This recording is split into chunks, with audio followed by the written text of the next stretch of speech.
We had habits. We used to party together. We had sex before marriage. We had to make some very hard decisions. You know something's wrong, but you haven't dealt with it. You know something's up, but you won't address it. Some people call it intuition, but the truth of the matter is, it's God trying to reach across and say to you, brother, you don't have to struggle. Sis, you don't have to struggle anymore. One of the biggest things I think that cater towards marriages, at least for people in the outside world today, is like kind of looking at their upbringing. I was raised by a single mom. My dad passed away when I was about 9 or 10 years old, and so it was just my mom and my grandma for the most part. I didn't have an example of a healthy marriage in the household.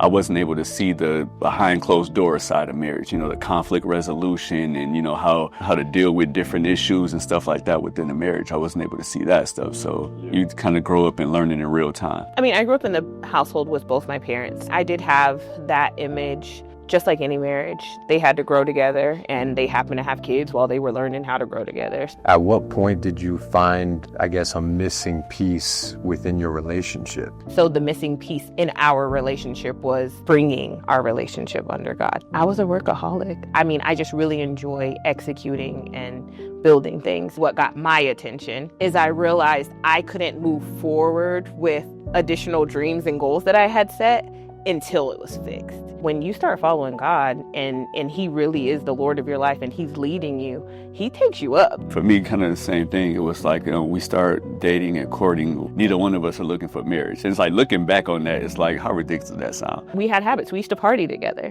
We used to travel all the time together. We had sex before marriage. And I don't say any of that to glorify that behavior. I say it to say that we had to make some very hard decisions. It did not feel good, but it was necessary. Getting that understanding was the missing piece for the dating phase, the courting phase. Because, I would love to call it courting, but we were not courting because we didn't have intentions of marriage. But that was the missing piece before. How Pastor harps on all the time, it would say 1 and 1 equals 1 when it comes to marriage. She's your rib, right? And so you start noticing, when you're trying to do certain things in life, it's like if it's not something that we talked about or that we came to agreement with, it's going to be really hard to do it or it's not going to work. It wasn't so much that she had a problem surrendering. It was me changing my style of leadership. I've always done everything on my own. I bought my own first car, bought my own first house. I didn't have family that helped me along the way and buy stuff for me, do stuff for me. Fast forward, learning to submit to God and doing things the right way. And the way the word says we should do it, combined with now you're in charge of a wife and kids and everything rises and falls on you and the decisions you make. It wasn't so hard being the head of the house. It was more so learning to lead my family. Now I have a husband who I'm following. I may not be clear on the vision, and men are different than women. If I'm not clear, I can't come into agreement with anything. And the power of agreement, oh my goodness, y'all.